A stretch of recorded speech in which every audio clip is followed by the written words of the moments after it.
Welcome in Therapy Flow. We're excited to tell you, to teach you, to show you how to generate more community partnerships, more referral partners for your therapy practice today. If you struggle to build enough relationships, if you have trouble trying to figure out how to track who's actually sending you referrals and how many and are they converting and some of those pieces, or you don't fully understand how to generate or reach out to those partners or get them to actually send you referrals once you do make the connection, that's what today is for. Let's dive in. Yeah, so we can't get started without talking about your 3x3 method. Um, and honestly, when it comes down to it, this is sort of we've talked about the 3x3 method in the past. Yeah. The 3x3 method is find, send, and follow up. Okay. And using this process, you find the opportunities that you're looking to connect with, you send them some type of messaging, and then you follow up with that messaging. And so this is kind of like a compounding, recursive event that allows you to continue to insert yourself into the right relationships and partnerships. And so as we're kind of getting into the 3x3 method, maybe some of you guys have tried it. Maybe some of you haven't tried it. Maybe you're like, this is impossible. I don't know how to do it. Or maybe you dislike this type of strategy. I think as we kind of go through today, it might kind of dispel a little bit of the myths and maybe just make it a little bit easier to sort of bring full circle and just commit to the strategy for. After all, business is built on relationships. No matter how you want to avoid them, no matter how much you want to uh, try to find ways around it. If you build your business with relationships, you're building a really strong, long lasting business. Yeah. So If you're looking for a deep dive on the 3x3 method, just Google Therapy Flow 3x3 networking, and several videos or several pieces of content will come up where we do a longer dive on that specifically. We're going to go into a couple pieces that we haven't gone into in the past in terms of tracking, in terms of what we call crafting a better offer. And then just kind of as a last recap, if you're a group practice owner who has previously built a lot of community partnerships or wants to continue to grow, I'm incredibly bullish on the fact that building referral partners and keeping them steady is one of the best ways to grow your practice outside of digital marketing. And it's also one of the best ways to compete with some of the changing industry facets, because digital marketing is easy for new companies and those large conglomerates that we all know you don't like, maybe some of you do, that spend a lot of money on digital assets. They aren't doing this. So there's still a huge opportunity for you to get real, live, great relational driven referrals from doing the work on building community partnerships in the way that we're going to lay out today. And then as the last piece, it's called the 3x3 method because you find, send, and follow up 3 times a week. And that's kind of the amount that I've found that really is the first measure of compounding, is the first increment of actually it being worth doing perpetually and something that will grow the practice. We've got a couple hard truths that we need to share with you about networking. Attilio, what's the hard truth number one that practice owners need to know? uh, that you do not develop as many relationships as you'd like, probably because your outreach isn't as consistent as you think. It's probably you're not reaching this volume threshold, right? You're not reaching this consistency threshold. If you go to a networking event one time a year, that's not as consistent or high volume as you need. I remember this one story about someone trying to do flyers once, and they're like, "Yeah, I printed off 100 flyers. I ran them around the neighborhood. I put up 100 flyers." And then they went and talked to their mentor, and they said, "100 flyers? We don't even get started until we print 5,000 flyers." And I think it's just this revelation that you need to do a lot more volume than you think, because no one remembers you. Everyone's in their own little bubble doing their own little thing. And you have to have a high volume of activities, or find a way to do a high volume of activities over a long period of time consistently, to really stand out and have a chance with meeting people. Yeah. And I think, oh man, it's Mel Robbins. She said it was on friendship actually. So some of you guys may know her. Um, but she was talking about how friendship when you're a child is kind of like this group sport. You're all together all the time. But then once you turn into an adult, becoming friends with someone is an individual sport. And you have to get really one on one and intense with it. And you have to really be intentional with it. And I think this is kind of like that. Yeah. So you have to have a high volume, high consistency. You need to be the one who engages and starts the conversation, and honestly, the pursuer as well. Yeah. And within that volume piece, especially that follow up, is the number one drop off point is you're probably just not following up with the people you have connected with as often as you need to be. Casey Common, she runs a great conference in the space for group practice owners. And she talks about inside of her practice that, and essentially anytime that they've reached out to referral partners, and they've now built rhythms to reach out to referral partners on a daily basis, at least a set of them every single day to engage with them, it's usually that day or the next day they get inbound referrals from those people they just reached out to. And so you just can't underestimate how much completing this feedback loop needs to happen and the volume you need to do it at. But within that, that's kind of the hard truth. Number two is most practice owners also have a very limited scope on who they believe would make good referral partners or who they believe could actually send them referrals. Most practices, they think through the easy layups, other therapists, doctors' offices, schools, and churches. And those are kind of like it is some other healthcare providers, maybe a school or church, depending on the vibe of children or faith or whatever else that you have going on. Maybe you've done a community event or something else as well, but there's a pretty large volume of other people that if you ask the question, who has my people? Who has my ideal client? They're going to have a lot of them. And our ability to what we call crafting an offer to connect with those potential referral partners is your key to one, make networking easier, and two, get a much higher volume of referrals from sources that aren't just those first four. Yeah, I think when it comes down to consistency, I think this is actually a really big blocker too. You feel like you're just hammering the same 15 Yeah. churches in your area that fit whatever problem. And so if you're asking, I love the question, who has my people, or even like who has the attention of my people, if you're thinking of it through that lens.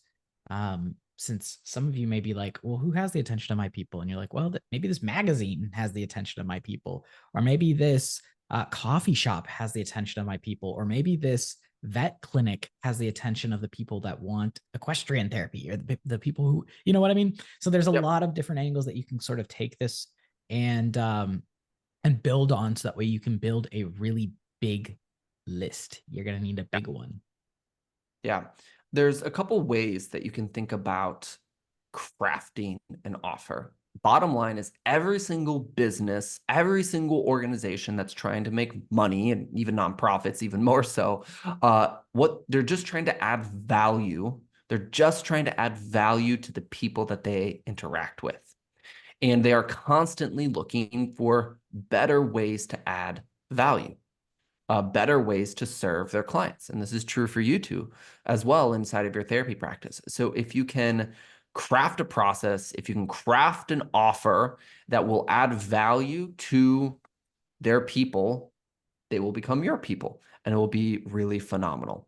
So, the first thing that you need to think about is crafting a message with a clear, distinct offer that's easy for people that you're reaching out to, easy to say yes to. And a lot of people are like, oh, let me try hey, I've got a bunch of clients that I might want to refer to you, and you might have clients that you want to refer to me. How about we connect at some point? That's like the classic offer that's most often used.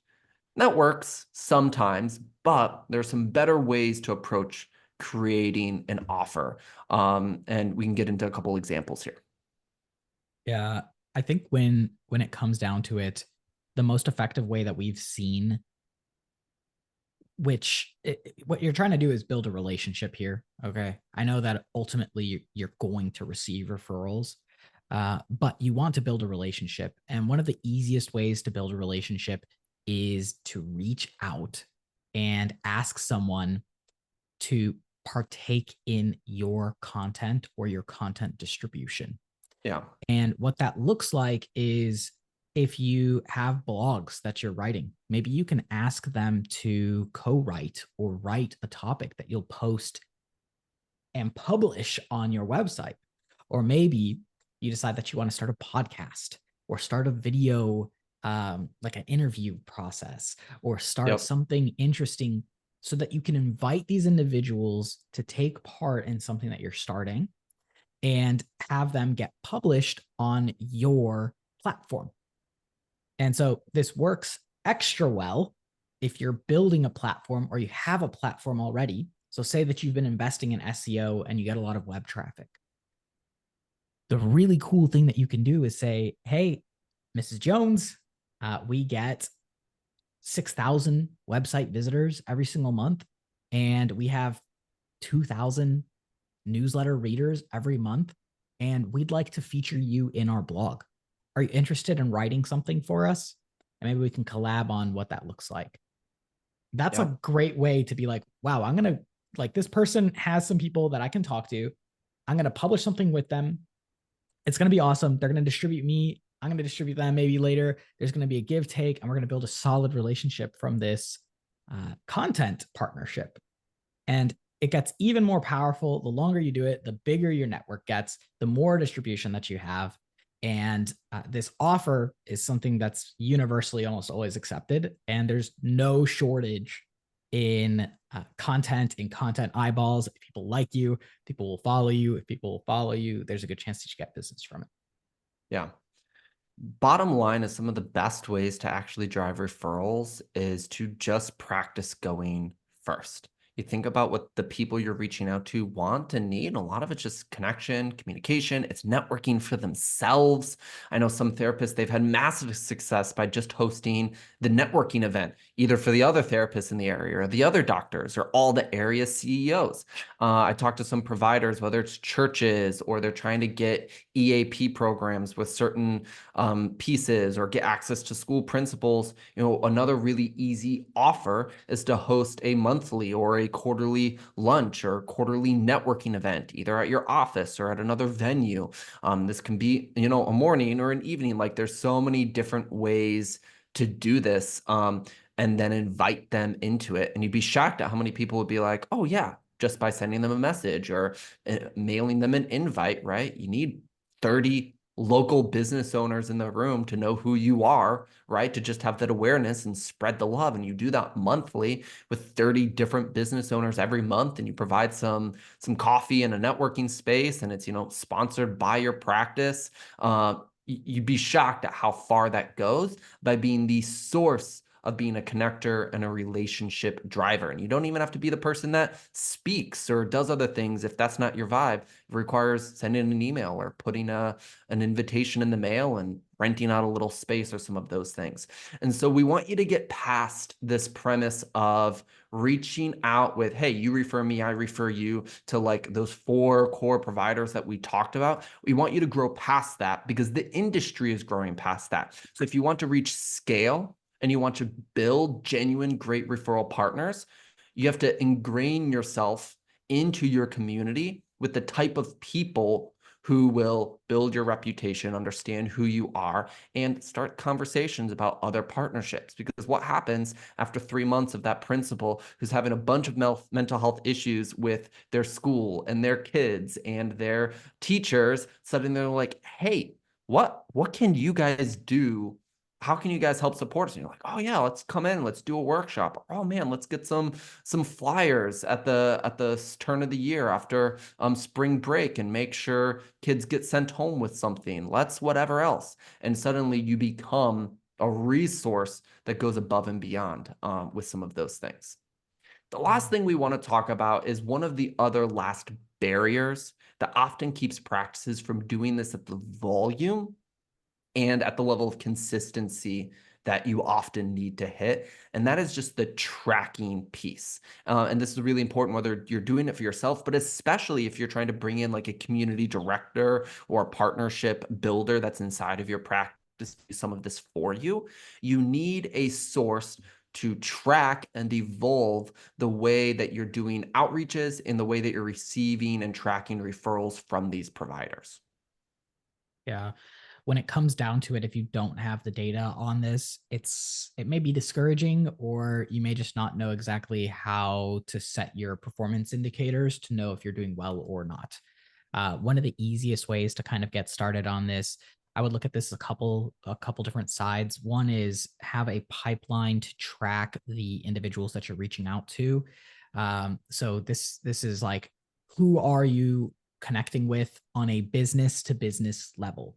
Yeah. So there's a business to business sales process, and this is you're not really selling them anything other than just connecting with them and maybe collabing with them. And so you can set kind of your parameters the way that you think feels right, maybe connecting with them, and having a successful collaboration means that they're a closed one opportunity inside of your pipeline. And then once you're completing that, making the connection, you're having some sort of pipeline inside of this segment that essentially helps you just stay organized on who you've connected with, when you've connected with them, how many times you need to connect with them, what's the next step in the process for them as you're doing your connections, and any reminders, any additional follow-ups, anything manually that you want taken care of, gifts or anything like that. All of that can stay nice and organized inside of this sort of single environment where you're tracking your opportunities. And it's these B2B opportunities in this case. I think Yeah. one of the other side of things is when you're tracking the actual referrals, it's important to have referrals tracked as well, but maybe on your main client acquisition pipeline. It's really important. Josh shared a really great landing page the other day in our master classes about just creating a landing page specific to the referral provider so that it's easy for them to just point to this collaboration website, this collaborative website where it's like your logo, their logo, and like, hey, just fill out this form. We'll connect with you. You're going to get great experience here. This is a great way for you to have automatic tracking on your referrals. It's a great way to show great collaboration. And I think the higher level to this is that when it's automatically tracked inside of the CRM, you're also able to then follow up with the practice and let them know, or the referral provider, and let them know, hey, this month we had 6 referrals from you. All 6 of them were great fits, and we're able to provide them with excellent service. Thank you so much. It's a great way to just follow up and stay consistent with the providers or with whoever's sending you those Yeah. referrals. So there's 2 sides to this. You have to create the B2B pipeline, the side that you're actually like networking with, generating the referral partners with. And then the other side is the tracking of the actual referrals themselves into your normal pipeline. And in that way, you're going to cover great bases. You're going to have some awesome automations in place. You're going to have some really cool things that you'll be able Yeah. to do and succeed with from there. And you don't need a HIPAA compliant CRM for that B2B, for that partnership. So sometimes if you either haven't implemented a CRM, it's more costly often. There's some great, I don't know, I think of like Zoho Close. or like Active Campaign, or even Mhm. like Jotform or some of those, like they kind of have some like CRM functions that you can do some tracking with, but most of those aren't HIPAA compliant, or if they are, they're incredibly prohibitive. So what's nice is you can use some tools out there that are really good and actually either free or low cost for just B2B if you haven't implemented something. But if you are starting to implement a CRM, whether it's like the Therapy Flow CRM that we have that is HIPAA compliant, or you're trying to create that finished connective tissue between the referral partner and them actually sending you referrals in an automated way, that whole thing does need to be integrated in a HIPAA compliant manner. And to build off of just what Attilio was saying, essentially, if you create a custom process for your biggest partners, that they can just go to a page and fill out a quick form, and it shoots an email and a text message confirming for you and for them and for the person just referred, that all gets synced up. It's way easier than them manually writing out an email and sending it over to you. Or you can just create tracking with like custom URLs and some pages. So if you do send a bunch of flyers, or you leave a stack of papers at a dentist's office or a school, right, you can actually measure, right, how many people are scanning that QR code or going to that URL specifically. So it can be really valuable across the next 6 or 12 months to see what marketing efforts and what referral sources are producing for you. And none of that's possible if you're just trying to keep track of it on a spreadsheet or physically ask on a phone call or whatever that looks like. So to wrap this all up, number one is you're probably not doing as much volume, especially in the follow-up category, as you think you need to. Number two is you can upgrade how many partners you build and how easy of a yes it is to actually get them into your environment by creating a better off and a better environment for them to say yes to. And number three, you can do this at volume using a correct system like a CRM, especially a HIPAA compliant CRM. If you're already a Therapy Flow CRM client of ours or service client of ours, great. We just did a master class that did a giant deep dive in all of this, especially the CRM piece of things and using that platform to make that successful for building referral partners. So we hope this is helpful. Check out any of the links to look at our next upcoming design, delegate, and lead workshop for taking your group practice to the next level in terms of marketing and building a marketing team. And we'll see you guys next time. Luck.